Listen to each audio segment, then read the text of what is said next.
Good morning, loves, and happy Word Wednesday. Today, I want to talk about one of the most important keys or parts of a successful marriage. So, my husband and I, we do a devotional, and it was something that he suggested. Now, let me tell you, we've been married, it'll be 9 years in September, and I have been asking him for years, hey, babe, can we do a devotional? He'd be like, nope. But I'm like, why?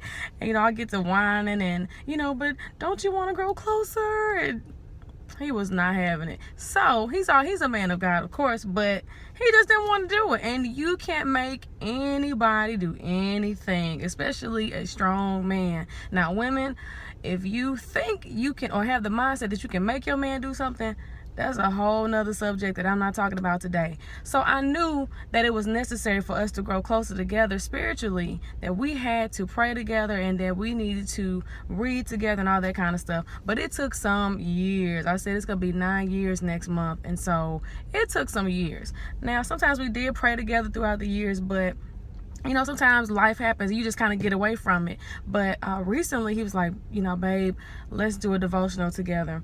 And he picked them out, and I was just like, okay. At first I was like, took you a long time. That's what I was thinking. I didn't say it, but I was just like, thank you, Lord. Now, this has been a blessing because every problem, anything I may have wanted to talk about that he may not have been open to talking about, or some touchy situations that maybe he wanted to express but did not, whatever reason, these devotionals have been on point every single day.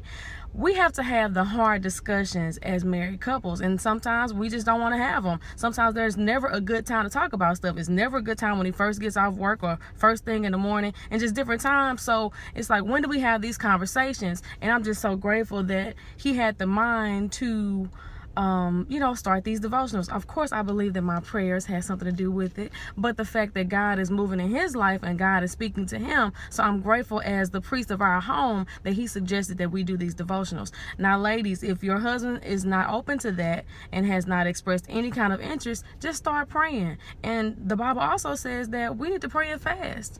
It says that some things are not going to come to pass but through prayer and fasting. So you're gonna have to push that plate away. And then sometimes I've had to just say, okay, well, I know I can't do nothing with this. I can't make him do anything. My influence ain't working right now, so I need to add God to this situation. We should always have God in it, because that's what marriage is, us, our spouse, and God. And that's what it should be. Sometimes we take God out or we add other people in, but that's a whole nother subject too.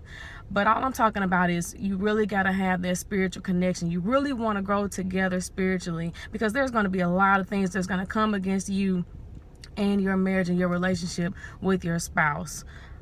I know firsthand. And I mean, that's just what the enemy's job is to do. Anything that is godly, he's going to want to tear it down to mock the kingdom of God and to mock God and what God has put together. So I see all these newlyweds on Facebook and all this stuff. It's wonderful. It's great. It's so exciting. But invest in your spiritual part of your marriage. Financial, physical, spiritual, all of that stuff is very important. But you want to have that strong foundation. Don't get so excited about each other that you don't pray. Because when that happens, the enemy just comes right on in, and we don't want to give him any space. So make sure that you either ask your husband first. Ask him, hey, can we have a devotional time together? If he says yes, praise God, thank you, and just get it started. Don't do too much, because sometimes, you got to take them slow.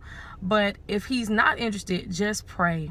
Pray, and eventually it will happen. And we need to be praying for them anyway. So I just thank you all for your attention, your time. I pray this kind of gives you just the mind to don't give up, keep trying. Don't give up, keep trying, because one day things will change. Prayer absolutely works.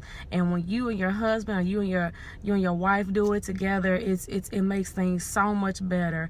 And it'll help. It'll help fix some things in your marriage and help bring some things out that you never thought to discuss, but that were hidden in there, and God needed to bring those things out. I love you all. I'm praying for you all, your marriages and the success of your relationships. And I hope you all have a great day. Comment, like, or share. Somebody needs to know that they need to be praying for their spouses and praying with their spouses. Until next time, bye.